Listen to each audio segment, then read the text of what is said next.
Yan guys, naayos ni Deepak yung vacuum namin.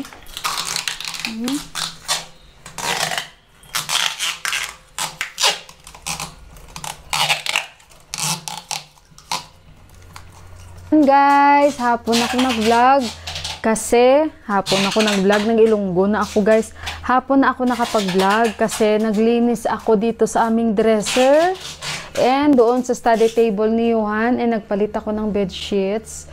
And si Deepak na yung in-charge sa mga naiiwan, like sa mga sahig. Sabi ko kasi siya, so nakaidlip siya, ako hindi. May migraine ako guys, pawala, tapos balik, pawala, tapos balik. Hindi ko alam kasi eto talaga, no, naligo ako kahapon. Siguro nalabigan na naman yung aking utak. So ayun, tingnan nyo guys, ang ginawa ko sa aming dressers. After a long time, nakapag-ayos ako ng mga makeup ko, yung perfume namin, and syempre yung mga brushes ko, dito ko nilalagay. And ayan, nilagay ko na siya sa isang basket. And ayan guys, yung mga pampunas-punas sa buhok, and yung mga gamot-gamot sa katawan, and yung mask namin. And nakita ko itong bags ko. Ayan, dahil sobrang kalat na yung bag natin. Yung altar ko syempre, inayos ko, nilinis ko na. And of course, yung mga kagamitan dyan ni Johan. Hanggang sa hindi pa dito tapos si Deepak. Dahil sabi ko sa kanya, siya na yung in charge sa sahig. Dahil lahat ng mga alikabok tinanggal ko na. And ayan yung bed sheets namin. And syempre, yung katabi ko lagi ay ang aking Biblia and sanitizer and yung mga oil natin. Ayan yung katabi natin. Ito kasi ginagamit ko pag nagbabasa ako. Bible verse ako na binabasa. Ayan, minamarkahan ko. Oil. Tapos, Vicks. Tapos, ayan.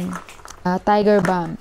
Komportable ako at lip gloss dahil medyo nagda-dry na yung ating lips kasi medyo may kalamigan na konti, pero ngayon ewan ko ano ang nangyayari. At may times talaga na napakataas ng araw, like kagaya today. Ang init, sobrang init talaga guys. Kahapon okay lang, medyo may araw din kahapon. Hindi pa ako nakapag-lipstick, pasensyahan nyo na ha, kasi talagang busy kami for today guys, dahil nga dasay nila and sa kanilang paniniwala kailangan talaga maglinis. So si Buwan naman guys, tinanggal niya yung mga carpet sa baba at nilabahan niya sa itaas. Pakita ko sa inyo guys, naglinis si Buwang, ganyan talaga maglinis. And bukas birthday ng kanyang tatay. So bukas magluluto dito si si Mandira. At siya yung magluluto and hindi ko alam kung sasama ba ako bukas sa kanila. Ay, death anniversary pala, hindi pala ay, Daddy said to me birthday. Sabi ni Buwa birthday. Death anniversary, parang kailan lang? It's death anniversary. Kaya yan ang nalilito ako guys, Hindi ako uminom ng paracetamol guys. May gamot naman kami dito, yung ibuprofen.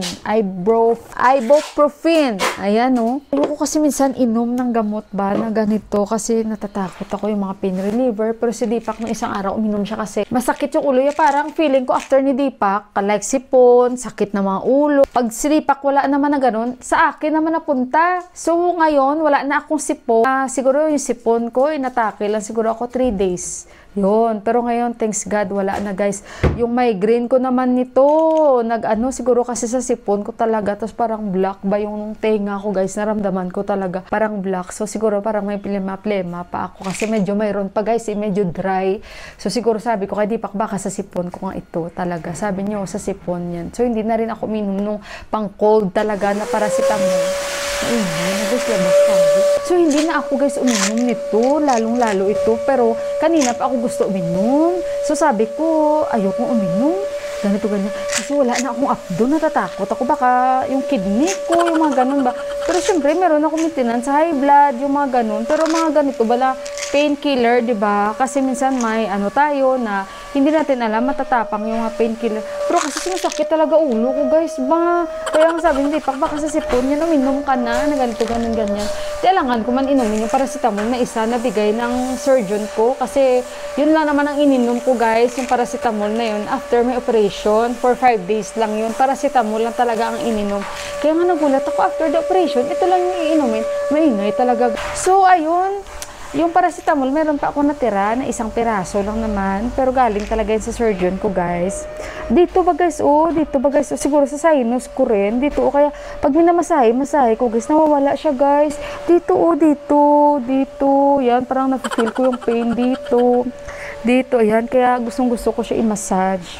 So, sino na? Ayun, guys, bukas yun nga, birthday nga ng daddy ni, tatay ni Buwa. Birthday ba o death anniversary? Parang kailan lang death anniversary? Ngayon death anniversary na naman. Kasi guys, ang dami nga nilang kalendaryo, no? Nakakalito. But anyway, bukas si Mandira ang magluluto dito. Kasi alam nyo ba, gusto akong isama ni Dipa kasi bukas may medical si Buwa sa kanyang petisyon yan. So dapat, bago si Buwa ma-interview sa US Embassy, dahil may guide yun, kailangan tapos na siyang i-medical. So ayun, and update ko rin kayo sa natanggap naming documents from my brother-in-law. Yun, mga internal revenue nila, yun palang ipapadala, 3 envelope yun, galing sa asawa niya siya, and yung isa hindi ko alam kung ano yun, guys, and tapos the rest, yung supporting documents na nagpapatunay citizen sila sa Amerika, and syempre sa Nepal din ang mga documents nila pinadala nila sa asawa niya at sa kanya, kasi this time yung syempre magpetisyon sa kanya yung kuya, so sa kanya lahat yung documents na yun. So ayun, guys, and bukas hindi ko alam kung sasama ako kasi nga hindi mo alam yung weather dito, guys, no? Like kanina sobrang init talaga, guys, kanina dito, so masakit yung ulo ko, lang init ngayon dito kasi, guys, iba, guys, iba rin naman sa Pilipinas ang init, pero dito kasi parang minsan ba basta guys, kakaiba, guys, na siguro sa Pilipinas okay lang kahit nasa gitna kayo ng daan, pero dito pag nasa gitna ka ng daan parang lalo kang lalo na yung gusto nasakyan namin walang AC, guys. So kaya ayun, at lalabas pa kami ni Deepak dahil bibili kami ng aking prutas dahil wala na kaming prutas, and maintenance ko rin yung prutas, tapos yung uulamin namin mamaya, guys. So ayan, guys, kinuha na ni Buha yung yung carpet dito, and yung kurtina baka bukas namin tanggalin namin ulit yan para laban. And si Buha yung kwarto niya. Baka nandito si Daddy. Mag-knock tayo. Daddy? Wala pa si Buha dahil nandun siya sa shop, sa Photoshop, nagpapapicture. So, kinuha niya na rin yung carpet niya. Nagmanual si Buha, no? Sa rooftop. Talagang aga niya naglinis, eh. So, ayun, guys. Labas tayo. Sasama ko kayo. Nagpapicture si Buha, guys, para doon sa sinabi ni Deepak para bukas sa kailangan nila. So, ayan, nakita nyo, binago pala ni Deepak yung settings dito dahil ito nilipat niya sa, dito, sa first floor. And ayan, nilagay nyo yung napanalunan niya sa Wikipedia. Ayan, and tayo ay pupunta na. Tingnan nyo, guys, ang ginawa nila, guys, kahit ako na surprise. Ang akala ko, guys, buo ang lalagyan nila. Imagine nyo, yan, hindi nila yan nilagyan kasi ito lang daw. Tapos sabi ni Deepak, galit si Deepak. Sabi ni Deepak, tingnan nyo ang ginawa nila.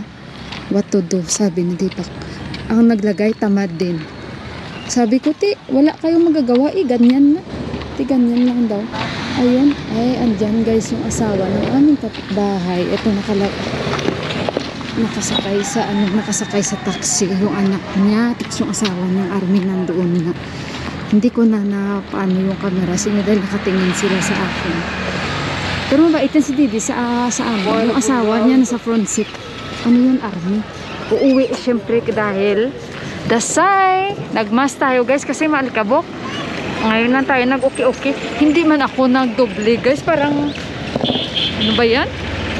Kung sa Ilonggo, pa bago-bagoon ko. Sa mga Ilonggo, nakawalo ka. Tara. They will have to buy extra sag for tomorrow. Kasi nga, tomorrow, the sag will not be, hindi na maganda ang sag bukas. 40 rupees ito, eh. Oo, we will buy na sag. Dito ako lagi. Babalik lang tayo. Ayan. Namaste, Tiksa. Tiksa. Siya yung lagi nagsasabi sa akin. She always tells me, Ramro Buhari. Maybe Daddy is here. Dito si Daddy nagpa-picture, oh. Wala na si Daddy.